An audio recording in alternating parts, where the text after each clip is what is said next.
Everyone. Topic of today's presentation is toxoplasmosis. Toxoplasmosis is the most common cause of posterior uveitis in children. ये मैंने red में इसलिए highlight किया क्योंकि बड़ा फेवरेट क्वेश्चन है एग्जाम का. It is caused by Toxoplasma gondii, which is an obligate intracellular parasite. It infests almost 10% of the adults in northern temperate countries and more than half of the adults in Mediterranean and tropical countries. Incidence of congenital toxoplasmosis ranges from 1 to 10 per 10,000 live births. जो countries top 3 rank करते हैं in being endemic for toxoplasmosis, उसमें Ethiopia number 1 है, Gabon and then Brazil. Pakistan भी इसमें शुमार होता है, but we know that we do not report as many cases as we should. तो इसलिए toxoplasmosis is pretty under reported. हमारा एरिया एंडेमिक है but it is under reported. और जो कंट्रीज जिनमें लीस्ट इंसिडेंस है टॉक्सोप्लाज्मोसिस का, उसमें कनाडा, मैक्सिको, साउथ कोरिया और जापान आते हैं. Life cycle and modes of transmission. Cats are the definitive host and they shed eggs, oocysts जिन्हें हम कहते हैं, in their stool, और contaminated soil और food जो है which is then consumed by the intermediate host, जिसमें birds and mice हैं और livestock शामिल है. They consume, और उनका जो undercooked meat है या raw meat है, when it is consumed by other organism जिनमें ह्यूमंस भी शामिल हैं, देन दे आर सेकेंडरीली इफेक्टेड. और direct contamination, direct injection of the contaminated food से भी इन्फेक्शन हो सकती है. So the encysted form, which is called as the bradyzoid, can remain dormant in muscles, in brain and in eye for several years. And then the bradyzoids, when they rupture, they release the active form, which is called as the tachyzoids, and they are responsible for stimulating inflammation. Other modes of transmission, one critical mode is transmission through the placenta from an infected mother to the fetus, और rarely organ transplantation और blood transfusion से भी infection transmit हो सकती है. Systemic features. Systemic features में सबसे पहले congenital toxoplasmosis डिस्कस करेंगे. Congenital toxoplasmosis, as mentioned earlier, infected mother से ट्रांसमिट होता है, but fetal involvement depends upon the duration of gestation at which the infection was acquired by the mother. अगर first trimester में acquire हुई है तो fetal involvement will be severe, और जो थर्ड ट्राइमेस्टर है उसमें इन्वॉल्वमेंट में ट्रांसमिशन 75% होती है, but it is really clinical, subclinical infection होती है. So congenital toxoplasmosis when it occurs, it can present as hydrocephalus, microcephalus and intracranial calcifications, anemia and thrombocytopenia, deafness, seizures, jaundice and hepatosplenomegaly, lymphadenopathy, maculopapular rash, vomiting and diarrhea. This is a child with systemic toxoplasmosis presented with hydrocephalus, और ये CT scan है जिसमें intracranial calcifications नजर आ रही है. Postnatal childhood acquisition is responsible for 50% of the childhood toxoplasmosis, and जो ocular lesions हैं they do not present for several years, और incidental finding होती है scar अगर आपको रेटिना पे नजर आ जाए. Acquired toxoplasmosis in immunocompetent adults में prodromal symptoms, constitutional symptoms जिन्हें हम fever और cervical lymphadenopathy और ये सब कुछ होता है. Ocular symptoms में 20% of the cases में retinitis हो सकता है. Immunocompromised patients में along with the constitutional symptoms meningoencephalitis और pneumonitis होता है, and fulminant retinochoroiditis के साथ present करते हैं. Ocular features. Toxoplasmosis constitutes 20 to 60% of all posterior uveitis. Reactivation at previously inactive cyst containing scars is the rule in immunocompetent. What happens is that the scar contains bradyzoid, which is an inactive form.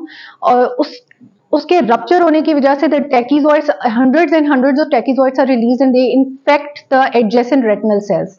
So that is the reason we see satellite lesions in toxoplasma patients. Recurrent episodes of inflammation की reason मैंने बता दी है. Pregnancy may provoke the recurrence of ocular toxoplasmosis in the mother. Symptoms: unilateral, acute or subacute onset of floaters, blurring and photophobia. Signs की तरफ आ जाते हैं. Spill over anterior uveitis. Posterior uveitis के साथ एंटीरियर यूवीआइटिस होता है. It can be granulomatous, it can present as non granulomatous. Fuchs uveitis syndrome type की पिक्चर हो सकती है and along with elevated intraocular pressure. Then there is retinitis and retinochoroiditis. Typical pigmented scar होता है. punched out lesion with pigmented borders. यहाँ पे scar जो है वो pigmented नजर आ रहा है. With a satellite lesion, जैसे मैंने describe किया, ये scar का border है और उसके बिल्कुल adjacent एक satellite lesion है. डिनोवो फोकाई वो एक्टिव लेजन्स होती हैं जिनका स्कार के साथ एडजेसेंट नहीं होते. वो they are far away from the initial legion.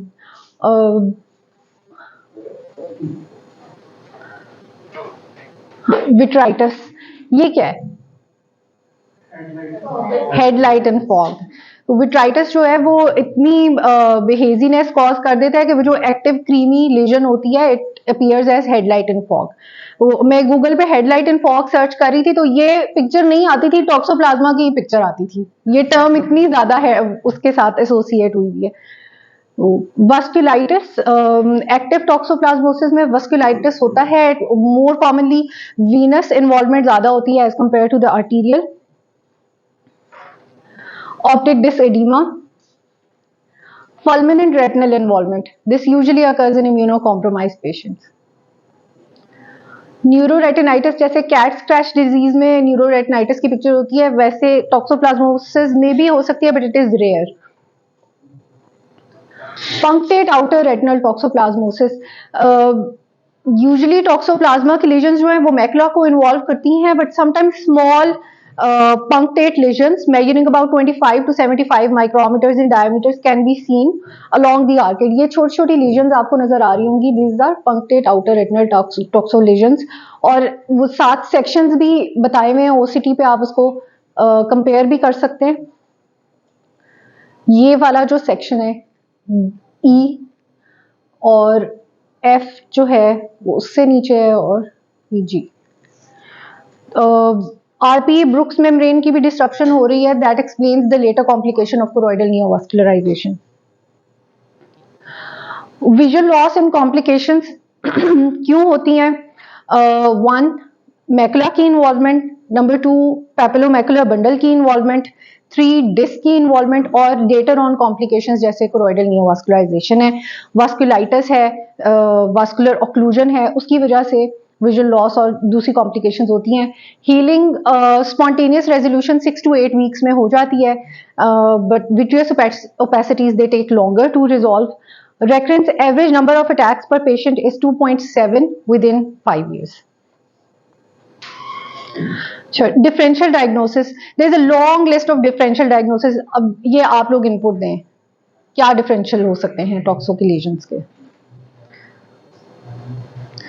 इसको हम 2 कैटेगरीज में डिवाइड करते हैं. एक्टिव लीजन्स के डिफरेंशियल्स अलग हैं और स्कार्स के डिफरेंशियल्स अलग हैं. स्कारिंग में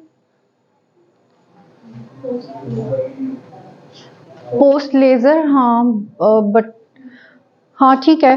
प्रिज्यूम्ड ऑकुलर हिस्टोप्लाज्मोसिस और लेजर, वो पेरिफ्री में मल्टीपल लीजन्स होती हैं, यूजुअली उनको कम ही टॉक्सोप्लाज्मोसिस से कंफ्यूज किया जाता है. एक चीज होती है आइसोलेटेड मैकुलर कोलोबोमा.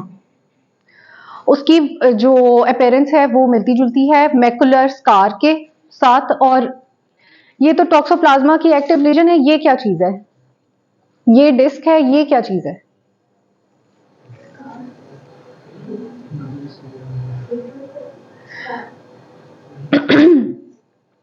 बाकी लंबी लिस्ट है डिफरेंशियल्स की जिसको हम इन्वेस्टिगेट करके रूल आउट कर सकते हैं. ये रेटिनोब्लास्टोमा का केस है. ये रिग्रेस्ड लीजन है और ये एक्टिव लीजन है और उसके ऊपर विट्रियस सीडिंग है. इसको कभी कभी टॉक्सोप्लाज्मोसिस के साथ कंफ्यूज किया जा सकता है. एक बी स्कैन अगर करा लें तो कैल्सिफिकेशन देख के आप उसको रूल आउट कर सकते हैं कि ये रेटिनोब्लास्टोमा है. कि इसको आप मिस करेंगे तो that can be life threatening. Toxoplasma तो रिजॉल्व हो ही जाएगा 6 to 8 वीक्स में. This should not be missed. Investigations में सीरोलॉजी, टॉक्सोप्लाज्मा IgG एंटीबॉडीज, अगर 2 वीक से ज़्यादा हो गया इन्फेक्शन को तो IgG एंटीबॉडीज पॉजिटिव होंगी, लेकिन वो 2 साल पहले हुआ है, लाइफ में कभी भी हुआ है तो वो भी पॉजिटिव हो सकती हैं। तो IgG antibodies only support your clinical diagnosis. IgM antibodies last 1 year में रिसेंटली इन्फेक्शन हुई है तो IgM एंटीबॉडीज जो है वो पॉजिटिव होंगी। प्रेग्नेंट फीमेल्स में या रिकरेंट इन्फेक्शन में अगर एक्टिव लीजन है तो IgM एंटीबॉडीज जो है वो पॉजिटिव होंगी। PCR is 100% specific. It is not very sensitive, लेकिन it is 100% specific. Intraocular fluid का sample लेके polymerase chain reaction आप कराएं तो you can confirm your diagnosis. Ocular fluid antibody assessment, this is more theoretical. एक ratio है जिसमें हम IgA in aqueous to IgG in aqueous to IgG in serum की रेशो लेते हैं। अगर वो एलिवेटेड होती है तो 48 to 90% केसेस में that is sensitive. OCT, B scan और फंडस एंजियोग्राफी दूसरी फाइंडिंग्स के लिए आप कंफर्मेशन के लिए करा सकते हैं। ये कलर्ड फंडस फोटोग्राफ और साथ उसके फंडस एंजियोग्राम की फोटो है। जो एक्टिव लीजन है वो इनिशियली मास्किंग शो करती है और बाद में वहाँ पे हाइपरफ्लोरेसेंस होती है, और जो स्कार के बॉर्डर हैं दे स्टेन लेटर ऑन। और इसको हम, ये क्या है,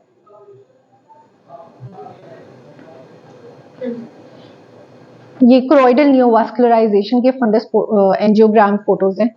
लेसी, टिपिकल लेसी पैटर्न जो होता है वो दिखा रहे हैं इसमें। तो choroidal neovascularization is one complication of toxoplasmosis.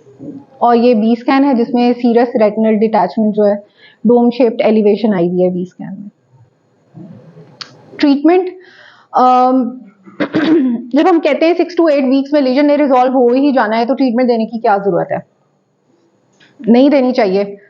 इस पे कोई खास रेजीम नहीं है, बट बहरहाल everybody, all the authorities agree on this कि treatment should only be given if there is macular involvement, if there is involvement of papillomacular bundle, if there is disc involvement, or there is active lesion in a pregnant female, आप treatment दें so that fetal involvement के chances कम हो जाए। तो classic triple therapy है जिसमें हम combination देते हैं प्रेडनिसोलोन, पायरोमिथामिन और सल्फाडायजीन का। These are toxic drugs. Pyrimethamine bone marrow suppression करती है। हम एड्स के पेशेंट्स को पायरोमिथामिन नहीं दे सकते because it is a bone marrow suppressor, also it is an antagonist of zidovudine. तो एंटी रिट्रोवायरल थेरेपी आप एक पेशेंट को दे रहे हैं उसको आप पायरोमिथामिन नहीं दे सकते। जो सल्फाडायजीन है वो रीनल स्टोन कॉज करती है और it can cause Steven Johnson syndrome. Azithromycin can be combined with triple therapy. Cotrimoxazole आप उन पेशेंट्स को देंगे जो पायरोमिथामिन और सल्फाडायजीन को टॉलरेट नहीं कर सकते। Clindamycin can also be combined with triple therapy. Azithromycin और क्लिंडामाइसिन आप एज सोल ट्रीटमेंट नहीं दे सकते।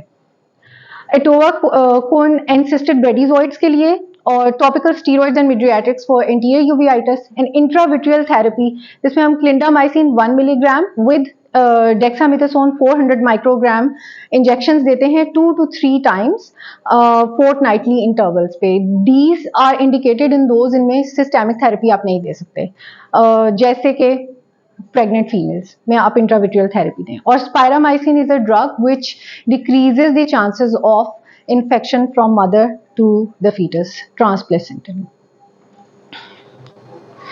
Thank you.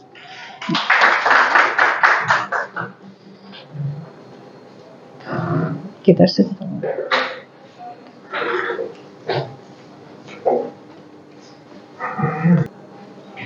So excellent presentation Dr. Fiza, well done.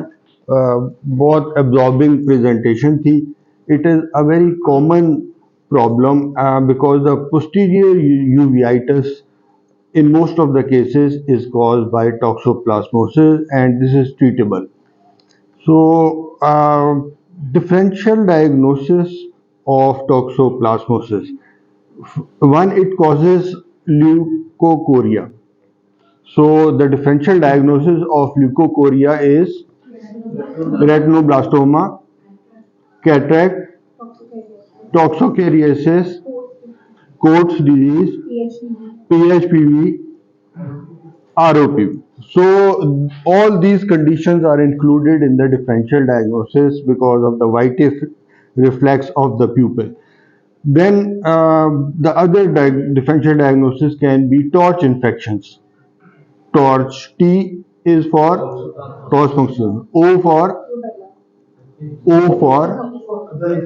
others, R for rubella, C for cytomegalovirus, H for herpes. So all these infections, the infections are, if severe, can cause stillbirth, uh, abortion, and if not treated, will lead to malformations. So in toxoplasmosis, how can we differentiate that the infection has passed from mother to child or it has occurred in the child? It is difficult. What is the difference between IgG and IgM?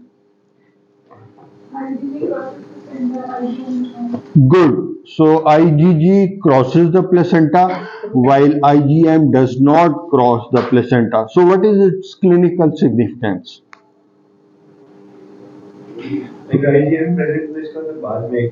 Good. So if you detect IgM toxoplasma antibodies in the cord blood of the neonate, it means or child, it means the infection is present in the infant, and this antibody response has been generated by the child. So this gives us a definite diagnosis of infection. You see, the first lesion in toxoplasmosis is involvement of retina, and the acute lesion, the fresh lesion, is a retinitis. The retinitis has yellow-white discoloration and fluffy margins, like a cotton wool spot. Later on, there is involvement of choroid. So that's why it is called retinochoroiditis. The other diseases are known as chorioretinitis because choroid is involved first. The diseases are disseminated through blood vessels. So they involve the choroid first and the retina secondarily. So this is retinochoroiditis. She has used this term a number of times. So once in 4 to 8 weeks, the acute lesion heals, then a hyperpigmented scar appears with well-defined margins. So from where this pigment comes? Choroid or RP? RP. So this is proliferation of RP which gave rise to pigmented chorioretinal scar. Now, as far as treatment is concerned, there are different opinions. On one extreme are people who will treat any active lesion wherever in the fundus it is present, while on the other extreme are people who would say that it will heal by itself, so no need of treatment. So most of the cases in between, as she has told, that when the macula or optic nerve is threatened, VN is threatened, then they will treat it. So commonest or economical and easily available medicine is Septron, sulfamethoxazole and trimethoprim. What is the strength of the Septron? Uh, how much milligram it is? Okay. So this is a combination of the two drugs and one tablet BD, 960 milligram, something like that is the total weight of the Septron tablet. So we give one BD for how long? 4 to 8 weeks. So it's not like 5 days or 6 days. It is for 4 weeks to 8 weeks. So if you want to have another combination, which is so Septron is the most convenient for patient as well as doctor. The other option is azithromycin 500 milligram daily, but again for 4 weeks. Other combination is triple therapy. You for pyrimethamine, because you also require folinic acid. So you combine folinic acid with pyrimethamine because it causes depression. You have to do CBC every 2 weeks. So these are the three commonly prescribed regimens for toxoplasmosis. And you see, this is the classic picture that there is so much of vitritis that it appears as headlight in the fog. But the typical feature may be present in, let's say, 60% of the cases, not in all cases. So there may be, the vitritis may be less severe. So you don't rule out the possibility of toxoplasmosis if vitritis is less. Usually there is vitritis, but it may be from mild to moderate or severe. Most of the cases it is severe. So other differential diagnosis can be of posterior uveitis. What are the conditions that cause posterior uveitis? Retinochoroiditis. Tuberculosis, number one, good. I am happy that she has mentioned tuberculosis because it's common in our society. It is not common in the Western books because there is no tuberculosis in their countries. But we have to. So you keep in mind that tuberculosis is number one. Next, sarcoidosis. Good. So sarcoidosis is common in northern Europe. So if you go to England for FRCS, you should mention sarcoidosis first. Tuberculosis number three. Similarly, Lyme disease is common in USA. So if you appear in an exam of USA, then you cite this cause number one. Okay. So any other? Syphilis. So all these infections which are treatable should be kept in your mind at the top of the list. The conditions which cannot be prevented or treated, like VKH or Behçet syndrome, difficult to treat, then there is no infection, so that you can keep low in the list, right? So any question, comment? Dr. Quinn, you should ask a question. Compulsory for you. You any other one? Any other one? Any comment? बच्चों में 1 year के लिए therapy anti toxoplasma therapy conjunctive ये मैं mention कर रहा हूँ बताएं बताएं बस ये मैंने कहता 1 year के लिए थेरेपी तो कंजक्टिव टॉक्सोप्लाज्मोसिस जब होता है 1 year के लिए और टॉर्च को आप टॉर्चेस कहते हैं बीच में उन्होंने सिप्लेस भी डाला टॉर्च के साथ गुड ओके वेल डन